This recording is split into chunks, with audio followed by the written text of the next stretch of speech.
가장 가까이 있는 사람들이 떠나가는 것은 사람들에게 큰 슬픔을 주죠. 안타깝고 섭섭하고 마음 아픈 구석이 아마 있을 것입니다. 여러분은 가장 가까이 있는 가족들을 혹시 떠나보내신 적이 있으십니까?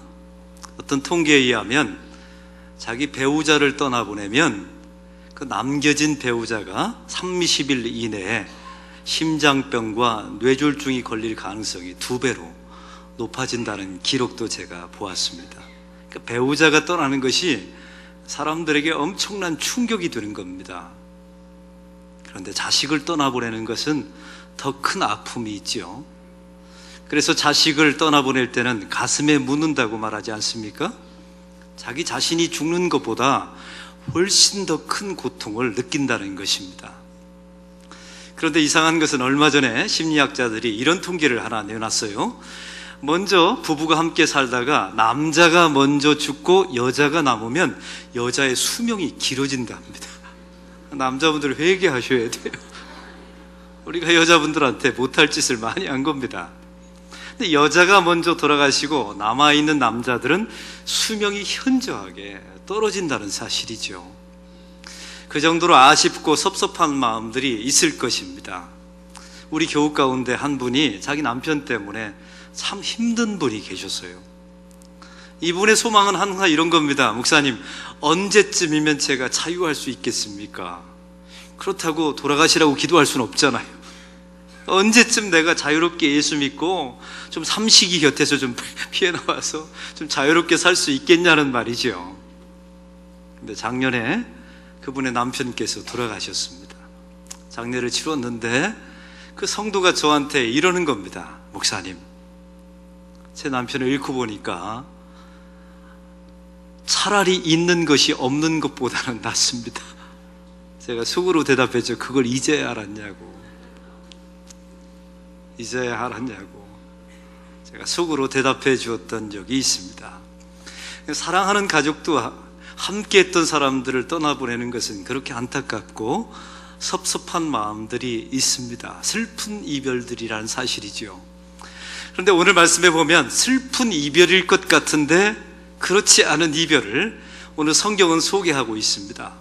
우리 예수님께서 부활하신 후에 40일 동안 제자들과 함께 계셨습니다. 성지순례를 가보면 오늘 성경에 나와 있는 이 본문에 기록되어 있는 예수님께서 승천하셨던 그 장소를 가볼 수가 있어요. 오늘 성경을 보십시오. 베다니 앞에서라고 나와 있죠.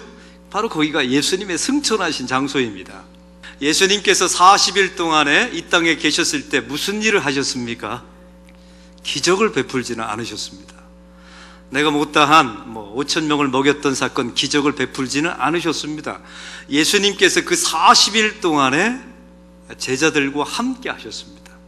왜냐하면 이제 예수님은 승천하시고 남겨져 있는 제자들이 이 땅에서 복음 전파의 사역을 감당해야 되거든요.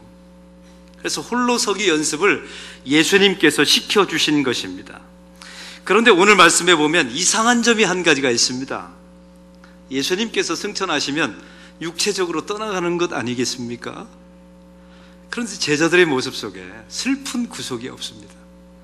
오늘 성경의 52절을 보면 큰 기쁨으로 예수님께서 승천하시는 장면을 볼 때 제자들이 보인 반응입니다.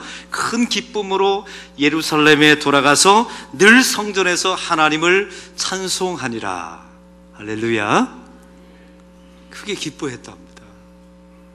그리고 항상 성전에서 하나님께 노래를 했다는 것입니다. 좀 이상하지 않습니까?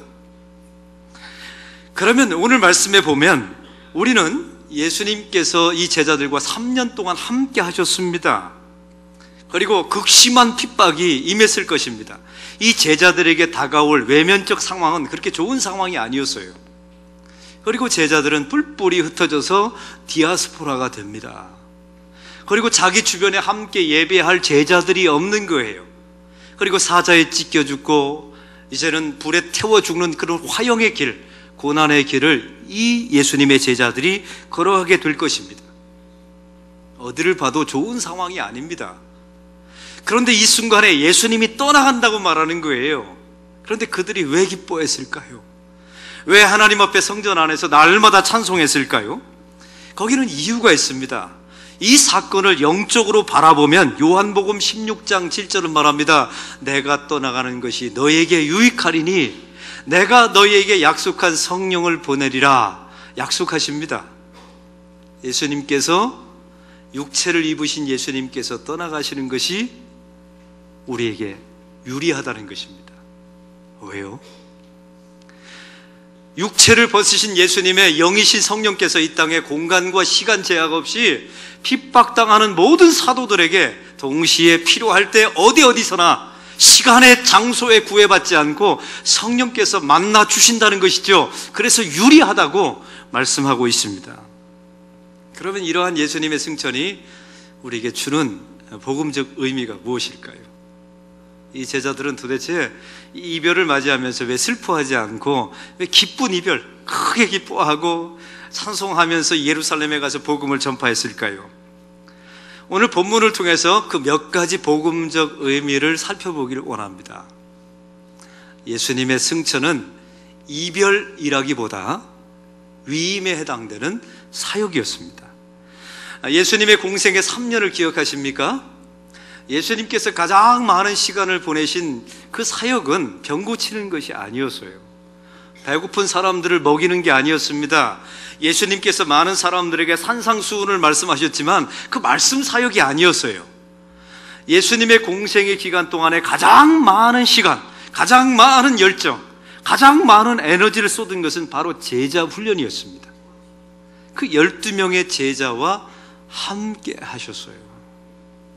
그리고 예수님께서는 기적을 남기신 게 아닙니다. 많은 사람들은, 여러분 예수님이 책을 지으셨습니까? 예수님께서 설교 테이프를 만드셨나요? 여러분 예수님께서 유대 밖을 나가보신 적 있나요? 예수님은 단 한 번도요 땅끝까지 가본 적이 없어요. 다른 나라 가본 적도 없습니다. 예수님은 책을 저술한 적도 없어요. 그런데 누가 2000년 동안에, 예수님 승천하신 후에 2000년 동안에 복음을 전했을까요? 그 남겨진 예수님의 제자들이 복음을 선포했던 것입니다. 예수님이 이걸 너무나 잘 아셨던 거예요. 그래서 예수님께서 부활하신 후에도 40일 동안에 자기 어머니를 찾아가지 않았어요. 십자가 밑에서 그렇게 슬퍼했던 그 어머니, 생각이 왜 안 나겠습니까? 저 같으면 제일 먼저 찾아갔겠네요. 그러니까 사람의 생각이죠. 근데 예수님은 자기 어머니 형제들을 찾아가지 않았습니다. 예수님께서 부활하신 모습을 제자들에게 보이셨죠?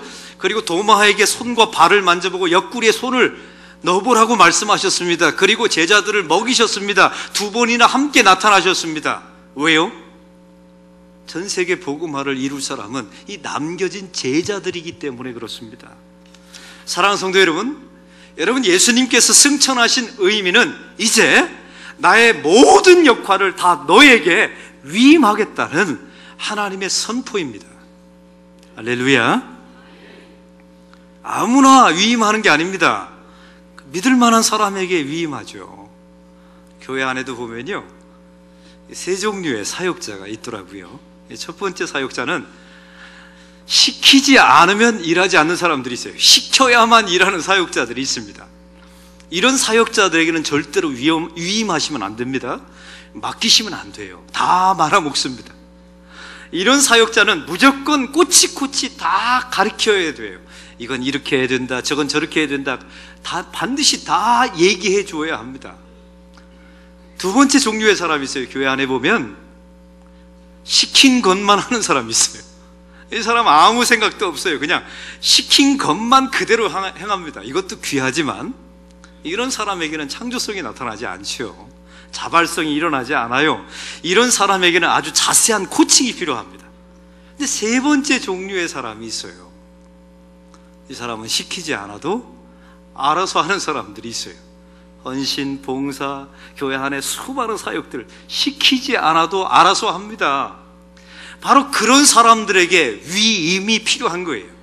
우리 예수님께서 3년 동안 공생의 생활을 하면서 또 40일 동안 부활하신 후에 40일 동안 그 제자들과 만나시면서 이런 제자, 이제 알아서 합니다. 그 안에 성령께서 동기부여를 하셔서 스스로 일할 수 있는 사람으로 예수님께서 만들어 놓으신 것입니다. 그리고 그 사람들에게 사역을 위임하죠. 이제는 너희들이 하라. 이게 놀라운 승천의 첫 번째 의미였던 것입니다. 위임이라는 것은요, 믿어주지 않으면 절대로 불가능합니다. 그리고 실패를 용납하는 분위기가 있어야 위임할 수 있는 거예요. 여러분, 어떤 사람에게 사역을 위임해 보세요. 처음부터 잘합니까? 실패합니까? 실패합니다. 근데 그 실패를 인정하는 분위기가 있어야 돼요. 왜? 그래야 사람이 만들어지고 그 후에 위임할 수 있으니까요. 여러분, 베드로를 한번 보십시오. 베드로가 사역 가운데 실패가 있었나요? 없었나요? 수많은 실패가 있었죠. 예수님을 부인하고 부정하고 맹세하고 심지어 디베라 바닷가로 도망가 버리고. 그런데 세상에 많은 사람들이 이렇게 말하죠. 너는 끝이다. 그러나 예수님은 그렇게 말씀하신 적이 없어요. 우리 예수님은요, 그건 사역자로서는 한 과정일 뿐이다 라고 말씀하시죠. 그래서 예수님 때문에 온전한 사역자가 만들어져서 그 다음에 승천하시면서 그들에게 모든 사역을 위임해 주신 것입니다. 제자들에게 부족한 점이 있죠. 그것은 성령님께서 채우십니다. 제자들을 독립시킵니다. 나를 떠나라. 이제는 독립적으로 사역하라. 그 대신 성령께서 너희와 함께 할 것이다. 주님께서 약속해 주십니다. 성경을 보시면요, 마태, 마가, 누가, 요한복음에 보면 제자들을 말할 때 제자라는 말을 써요. 근데 갑자기 사도행전에 들어가면 이 사도로 이름이 바뀝니다. 제자라는 말의 뜻이 무엇입니까? 따르는 자라는 뜻이잖아요. 근데 사도는 전혀 다릅니다.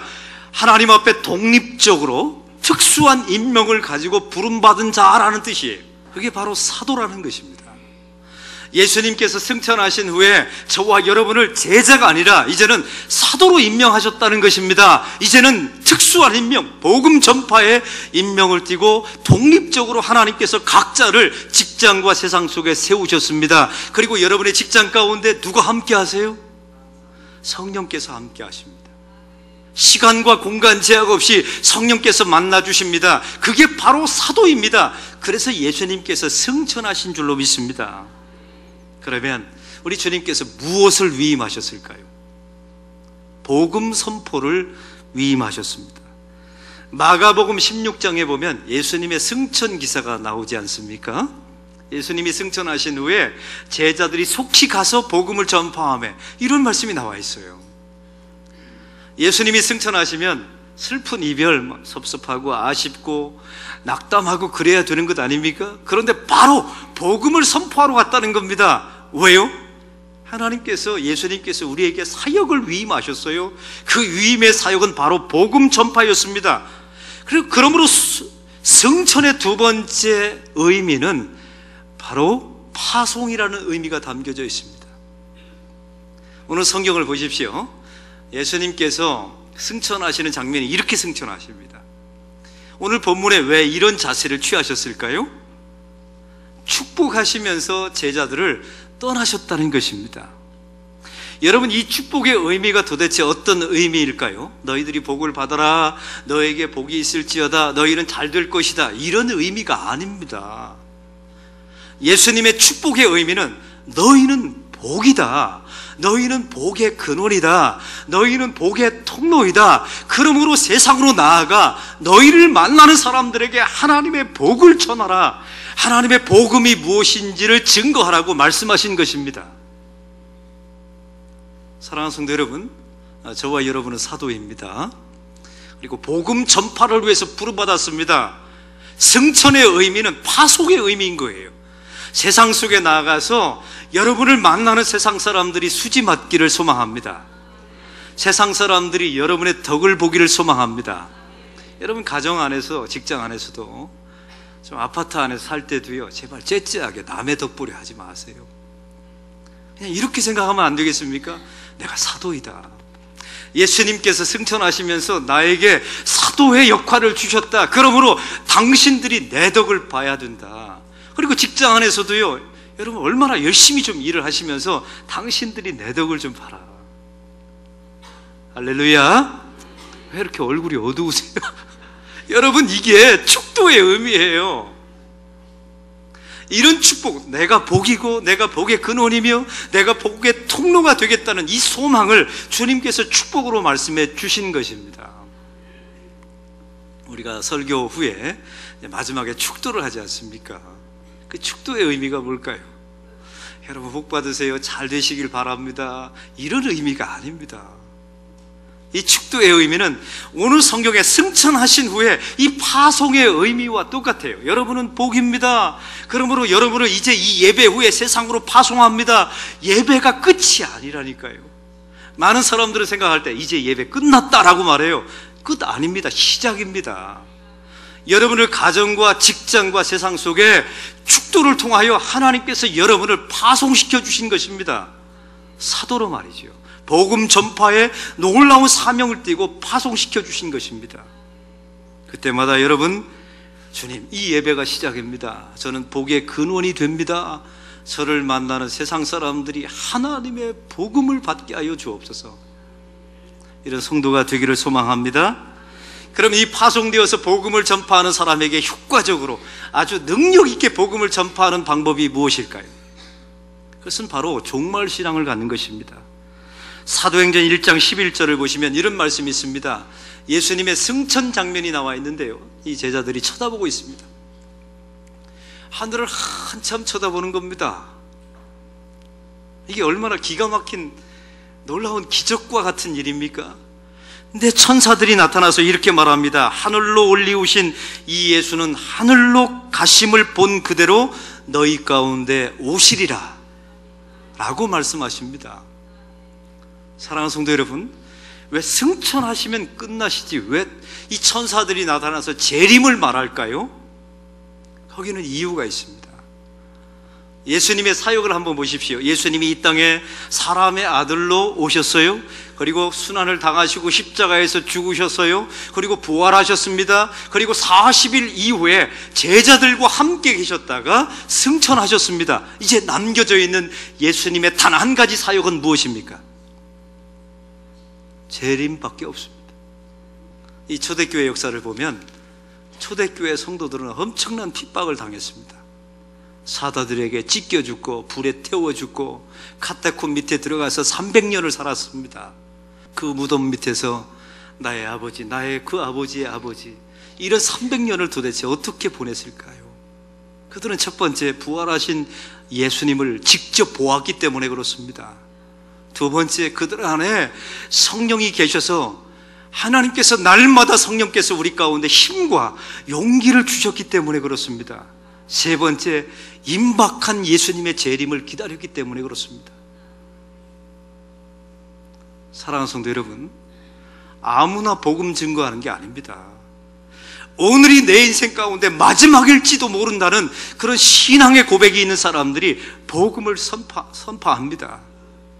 여러분, 오늘 마당에서 뿌띠아띠 사역 축제를 하죠. 이 아이들이요, 이렇게 생각하면 내년에도 또 오겠지, 언젠가는 예수 믿겠지, 이러면 이 아이들 예수 믿게 못합니다. 한번 여러분 앞에 진리적으로 객관적으로 한번 생각해 보십시오. 이 아이들 가운데 오늘 이 예배가 이 교회당의 마당을 발을 딛는 것이 마지막인 아이들이 있을 수 있을까요, 없을까요? 있습니다. 그 아이들은 이 예배가 마지막 예배일 수도 있어요. 이 마지막에 이 교회당 안에 발을 딛는 경험일 수도 있습니다. 그러면 이때 놓치면 이 아이들은 영원히 놓치는 겁니다. 그러므로 오늘이 마지막인 것처럼, 이 기회가 나에게 마지막인 것처럼 그 아이들에게 대하고 축복하고 기도해야 합니다. 그래야 하나님의 나라 복음이 선포되어질 줄로 믿습니다. 저는 이 예배 후에 임종 예배를 갑니다. 교회 안에 얼마나 사역들이 바쁩니까? 새신자도 맞이해야 되죠. 뿌띠아띠 마무리 짓는 거 담임 목사가 봐야 되는데, 임종을 맞이하는 성도가 있다고 저를 와서 자기 시아버님 췌장암으로 이제 돌아가시는데 병상세례를 달라고, 제가 그 성도를 찾아가게 됩니다. 가서 뭐라고 물어볼까요? 당신 대학 어디까지 나왔습니까? 물어볼 수 없습니다. 당신은 자식을 몇 명이나 낳았나요? 이 순간에 그게 무슨 의미가 있습니까? 그 아무리 자식이 많아도 대신 죽어줄 수 있는 자식이 있나요? 없습니다. 이 순간만은 그 분과 하나님만 대면하고 있는 것입니다. 그 순간에 딱 한 가지 묻지요. 당신은 예수님을 나의 구주, 나의 하나님으로 영접하셨습니까? 임박한 종말입니다. 그분은 오늘 내일 하십니다. 사랑하는 성도 여러분, 저는 뿌띠아띠를 보낼 때마다 항상 이런 생각이 들어요. 저는 살아생전에 뿌띠아띠를 몇 번 하고 죽을까? 봄이 아름다운 꽃이 피면 나는 이 꽃을 몇 번이나 볼 수 있을까? 제가 나이가 50된 목사인데 제가 방정 맞은 겁니까? 아니에요. 그런 생각을 하니까 제 마음속에 이 한 해가 마지막일지도 모른다는 경건한 마음을 가지고 최선을 다해서 살아갑니다. 할렐루야. 여러분, 저와 여러분이 그렇게 살아가기를 소망합니다. 오늘이 마지막인 것처럼 살아가는 사역자를 통해서 하나님께서 일하십니다. 하나님께서 복음을 선포하십니다. 그리고 그 사람을 통해서 예수님 재림의 날이 점점 더 가까이 올 줄로 믿습니다. 예수님이 오시는 재림도 있지만 우리가 가는 종말도 있어요. 언제인지 모르죠. 요한 웨슬레라고 하는 감리교 창시자가 있습니다. 이분의 무덤이 웨스트민스터 사원에 있어요. 제가 가보았는데 영국을 변화시킨 영국의 영웅들이 다 웨스트민스터 사원 아래에 그들의 무덤이 있습니다. 근데 요한 웨슬러의 무덤을 가보면 그 묘비가 있는데, 기념비가 있는데 이런 글귀가 쓰여져 있는 겁니다. 세 가지 문구가 써 있는데 첫 번째는 세계가 나의 교구이다. 그러니까 나는 목회할 때 영국에서만 목회하는 사람이 아니라 전 세계를 놓고 나는 목회한다. 이게 첫 번째 적혀 있더라고요. 이건 요한 웨슬러가 가장 전성기 때 말했던 설교 제목이랍니다. 두 번째 글귀는 이렇습니다. 그의 임종식 때 말했던 그런 문구인데 가장 좋은 것은 하나님이 우리와 함께 계시다는 것이다. 이게 적혀져 있어요. 또 세 번째 문구는 그의 아들 찰스 웨슬레가 말한 것인데요. 하나님은 내 아버지의 장사를 치루셨으나 하나님이 계속 일하십니다. 제가 여러분에게 묻습니다. 여러분은 가장 전성기 때 하나님 앞에 뭐라고 말하고 싶으십니까? 혹시 지금 전성기를 보냈던 분들은, 보내고 있는 분들은 도대체 뭐라고, 나는 돈을 많이 벌어보고 싶다 이렇게 하실 겁니까? 나는 아파트 50평에 한번 살아보고 싶다 이런 말을 하실 겁니까? 아무 소용없습니다. 세계가 나의 교구입니다 이렇게 고백할 수는 없으십니까? 또한 임종시 때 여러분은 제가 찾아가면, 또 여러분이 저의 임종에 찾아오면 우리는 도대체 뭐라고 말할까요? 하나님이 나와 함께 계신 것이 가장 좋은 것입니다 라고 고백하는 저와 여러분이 되기를 소망합니다. 그리고 그 여러분의 자녀들이 여러분의 죽음 앞에서 하나님께서 내 아버지와 내 어머니의 장례는 치르셨지만, 땅에 묻으셨지만 남아있는 하나님의 일들을 하나님께서, 성령께서 지속하십니다. 이런 글귀가 여러분의 기념비 안에 적혀 있기를 소망합니다. 예수님께서 승천하셨습니다. 저와 여러분에게 위임하셨다는 것입니다. 믿었기 때문에 위임한 것입니다. 실패가 끝이 아닙니다. 실패를 과정이라고 주님께서 여기십니다. 여러분에게 주의 사역을 맡겨주십니다. 복음 전파를 맡겨주십니다. 그러므로 승천은 파송의 의미가 있는 것입니다. 여러분이 복을 받는 것이 아닙니다. 내가 복입니다. 그리고 나를 통하여 세상이 복을 받게 될 것입니다. 내가 복의 근원입니다. 나를 통하여 복이 세상 가운데 흘러갈 것입니다. 그리고 임박한 종말을 기억하십시오. 그리고 우리에게 시간이 얼마 없습니다. 그 남겨진 시간을 이 다음 세대를 섬기는 일에, 복음을 전포하는 일에 저와 여러분이 쓰임받기를 소망합니다. 그렇게 될 때 우리 주님께서 하늘에서 이렇게 말씀하실 것입니다. 내가 잘 맡기고 왔다. 이런 고백이 나오게 될 것입니다.